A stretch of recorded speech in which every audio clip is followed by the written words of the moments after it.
దుత్తులూరు వెలుగు కార్యాలయంలో ఆ శాఖ ఏపీఎం మాల్యాద్రి సిబ్బందితో సమావేశం నిర్వహించారు. ఈ సందర్భంగా ఆయన మాట్లాడుతూ స్త్రీనిధి, ఉన్నతి రుణాలను 100% రికవరీ సాధించి లక్ష్యాన్ని సాధించాలని సిబ్బందికి సూచించారు.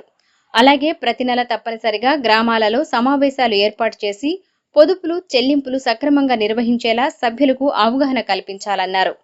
ప్రతి ఒక్కరూ పుస్తక నిర్వహణ తప్పనిసరిగా పాటించాలన్నారు. లోకోస్ యాప్లో సంఘాల సభ్యుల వివరాల నమోదు ప్రక్రియను వేగవంతం చేసి పూర్తి చేయాలని సూచించారు. ఈ కార్యక్రమంలో సీసీలు ప్రభావతి, లక్ష్మయ్య, అకౌంటెంట్ శాంతిప్రియ, మండల సమాఖ్య అధ్యక్షురాలు మాధురి, వివోఏ సంఘ బంధాల అధ్యక్షులు తదితరులు పాల్గొన్నారు.